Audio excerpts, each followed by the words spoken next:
Day 3 of spoilers, and in this spoiler video for Shadows of Renshire, we are talking about all the cards that have just spoiled, or been spoiled. So yeah. Now it should note that also today we're talking about the Uncharted Realms. It's not called Uncharted Realms anymore. It's called the Magic Storyline, but we should talk about that because the preview card for Jace was in there. It's called Unwelcome, where he basically goes to see Liliana and get her to help him find Soren. And if we find out Soren, I mean, we've always known this about Soren, but Soren really is not a friendly individual. She even flat out says that he would more likely kill you than anything else. She fought against him at one point in the past when she was probably stronger and got her ass kicked. So it's good to know that Soren's still a badass and that the chemistry between Jace and Liliana is still pretty entertaining. That and Jace got chased by a bunch of werewolves, so that's pretty fun. But moving on, we actually got the card spoiled for Jace. So Jace is Jace, the Unraveler of Secrets. He's 3 generic, 2 blue.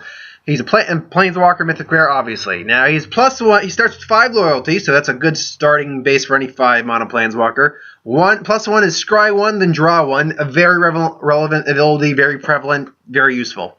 -2, return target creature to an owner's hand. Bounce ability, again, always good, always useful. You can use both abilities right out the gate. Good stuff. His -8 emblem, or -8 ultimate, which you use these days, ultimates are emblems, with the rare exceptions, is whenever an opponent casts his or her first spell, each turn that spell is countered. So overall, this Jace is he's not a hacked Jace like the Mind Sculptor, but he's a better Jace than some of the other Jaces we've had. Like the Living Guild Pack, he wasn't that. I mean, I don't have that one. I have like 2 copies of Jace. No, actually, I have 3 copies of Jace. I have the good copies of Jace. I got, Memory Adepts are... Well, is it Memory Adept or the other? The one that's really prone to milling. The one that's got the 0 and you put 10 cards off a person's deck. Then Memory Adept, I believe, is the Ravnica one, and I got the Origins one. So I got a couple of the good versions of Jace.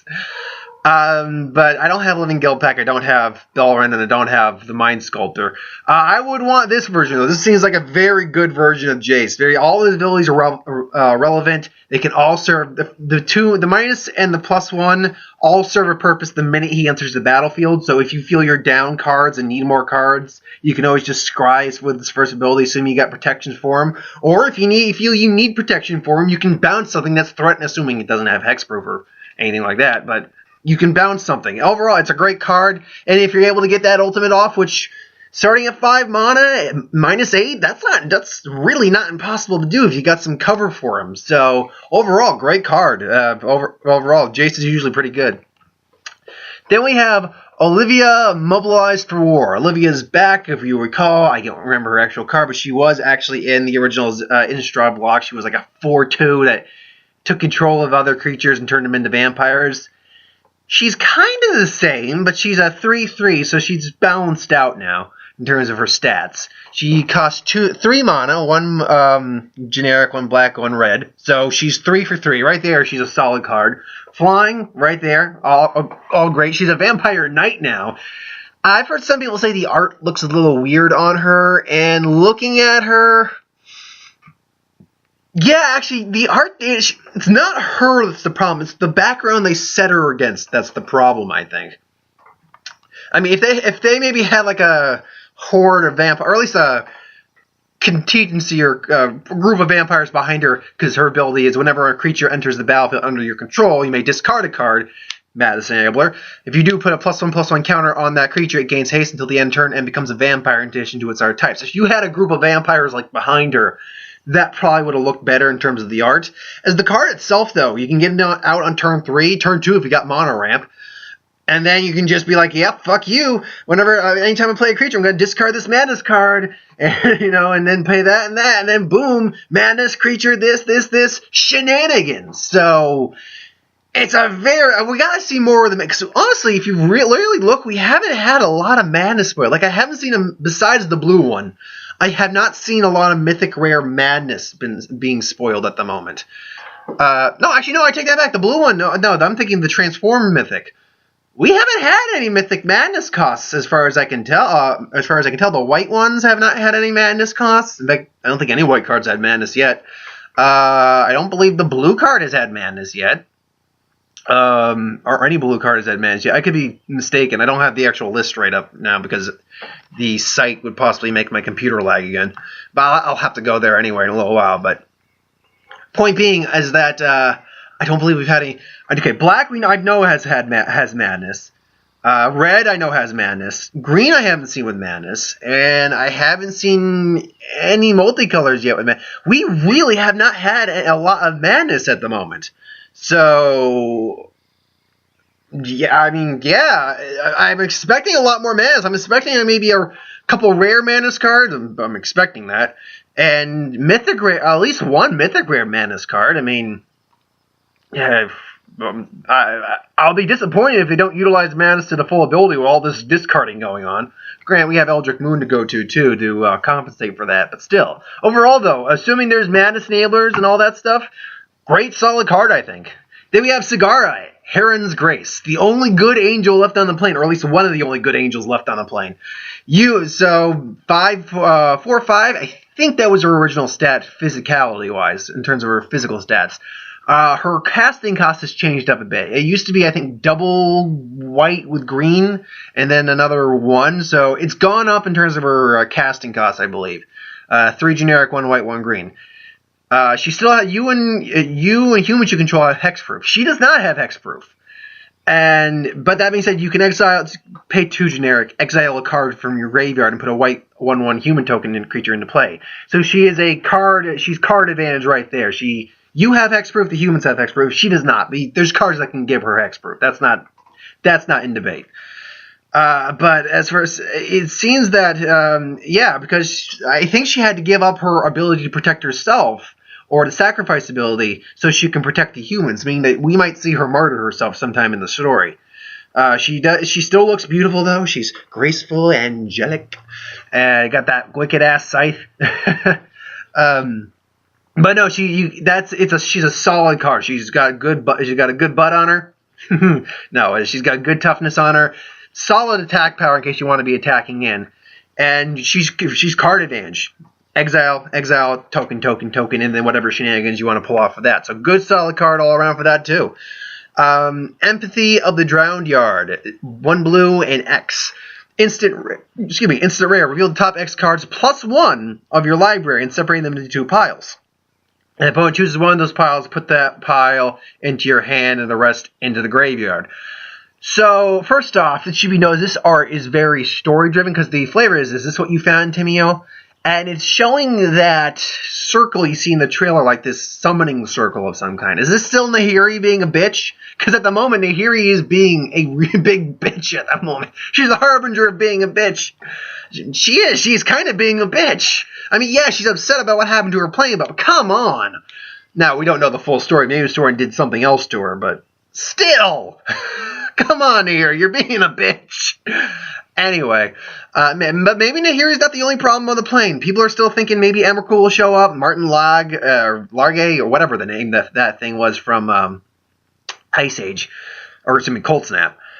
But overall, the card's fine. It's one of those separating the pile things. Get to take the pile abilities. The other side to this one is you could just pay it for 2 mana and you'd still be able to basically choose a card. You can pay it for the minimal cost and choose a card. So yeah, an opponent chooses one of the, basically all you get. So with that case, just separate the cards, put them together. Okay, which pile? Or if you want to be a real dick about it, if you're a self-milling type, which a lot of people tend to be. You can just say, okay, I'm going to put all these cards in this pile. Like, so you pay 7, you get 8. 1 card, you got the 7th card right there. All 7 cards right there. The 8th card right there. It's like, go ahead. Choose. Come on, give me something. It's like, so I'm either giving you 1 card, which might be crap, it might be the best card of them, or I'm going to give you all these cards in your graveyard for your milling ability. I think I'm going to choose insert your option there. Harness the Storm. 2 generic 1 red enchantment rare. Whenever you cast an instant or sorcery spell from your hand, you may cast target card from this with the same name as the spell in your graveyard. You still pay its mana cost. So basically, if you have multiple copies of a card in your graveyard and you cast a card of the same name, you can play the cards from your graveyard again. It doesn't say they're exiled, so actually, it does. Yeah, it does not say that they're exiled after. So you could, in theory, if you have any level of recursion, continually play the same card over and over and over again. But that's a build around card. That's not an easy card to get going or really get really have a strong basis around it. It's a card you need to build around. You need multiple copies, all of that, which most people usually go for. Now that I'm checking the site, I want to just make sure my computer's not lagging as I check. It does not appear to be lagging at the moment, so I appreciate that. Anywho, so a couple of the other cards that were spoiled today were Rise of the Tides. Now this, I don't know where this one was spoiled, but it is a sorcery, 5 generic, 1 blue, for each instant sorcery you control in your graveyard, or you have in your graveyard, put a 2/2 black zombie creature token into the battlefield. If you're running a spell-heavy strategy, God bless you, that's going to be a great card for you to use. Otherwise, it's just sort of meh. Now, oh god, what was the name of this one again? I remember what it does. I'm just trying to remember the name of it. Groundskeeper. 1/1 for 1 green, so you can get it out in turn 1. Return target basic land card from your graveyard to your hand. Good if you're self-milling, but you need some land. Solid fine card. Easy to get on the first turn, but it's squishy. It can die extremely easy, and will probably die extremely easily. Last new card to touch on, I believe is the last one to touch. Yep, is Breakneck Rider. 2 red, 1 generic, 3/3 human scout werewolf, which transforms into, and it's uncommon, Neckbreaker. The horse can't, basically, he's the rider, and he can't outrun what he is, basically, the rider. It's a great picture. We see this picture in one of the stories. I think is actually the... Oh, is it the one where Avacyn goes mad? I think it might be the one that Avacyn goes mad. But we see this picture, I'm like, ooh, I hope that's a card. It is a card. It's just beastly, pun intended for the werewolf. Beastly looking art. I love the art for this one. And then attacking creatures you control. Not werewolves, mind you. It's not just werewolves, but attacking creatures you control get +1/+0 and have trample. And then same stuff as before with any werewolf transforming. 2 or more spells, so forth and so on. So, and there's Domino. Hi, Domino. Hello, baby. Hello, baby. So, no, great. 4/3 basically means that it's attacking for 5/3. Got anything to bust its butt up, you know, it's good. If you got the Heirloom, which turns into Ashmouth Blade, that means it actually turns into a 7/6, which is an 8/6 with trample. Pretty fucking solid card, I'd say. So that's all the spoilers for today in terms of the cards. Now, there is one thing I want to touch on with Jace, is that we knew Jace was in the set, but when we had Nahiri spoiled, I had to reevaluate how the set was going to play out in terms of the Planeswalker count. Now, we assume it's going to be 5 per block, just to keep it even for 10. So it's something along, yeah, just to keep it even more or less. Because if you ever actually look, because the core set always had 5, occasionally rare occasion it actually had 6. But of course that had 5. And the normal block always had 5 as well, so there was 10 Planeswalkers. So you assume that for the normal standard, there'd be 5 Planeswalkers per block, with the occasional extra one maybe, which this might be the case, because when we heard that there was a Werewolf Planeswalker, Sorin was on the plane, we saw Liliana Eldritch Moon, Jace was there, Nahiri, we immediately assumed that the set was going to have at least Jace, have a Werewolf Planeswalker, and someone else. And then I assumed Nahiri was going to be in the second set with Liliana. That would have been your 5. But Nahiri was the one that was spoiled first. So we already had Nahiri. Then we have Arla Cord. Then we have Jace. And I still hear that and Arla Cord was spoiled the day she was supposed to be spoiled. And Sorin's supposed to be spoiled tomorrow. That would be 4 Planeswalkers in one set. We haven't had that since the first Shards of Alara block, I believe. Shards of Alara, we had Tezzeret, Elspeth. Yeah, we had 4 Planeswalkers in there. Now, the original Shards of Alara was a huge block. I think it was over 300 cards, which this is close. This is like 297 cards. So, but then 4 Planeswalkers in this.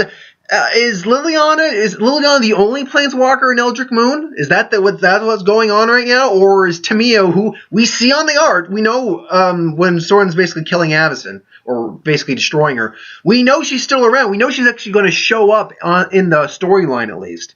So does that mean Tamio is going to show up Eldritch Moon as well, which would make us have 6 Planeswalkers in this set. I have to wait till tomorrow to really give a response to that so I understand where we are. But if I had to guess, honestly, thinking on the color pie right now, we have, if we combine Battle for Zendikar and Shadows over Innistrad, we have 3 Green Walkers technically, with Allar and Khorne, Nissa, and Kiora. We have 3 Green Planeswalkers. We're going to have 3 Black Walkers because of Obelisk Nyx, Sorin, and Liliana. We have 3 Red Planeswalkers with Chandra, Nahiri, and Arlinn Kord. We have 2 White Walkers right now with Nahiri and Gideon, with a possibility of Sorin being black-white again. It's very possible he's going to be black-white. He's always going to be black, but black-white is what he's been lately, and it sounds like he might be black-white again. So actually, from a color standpoint, my body's just bugged out there.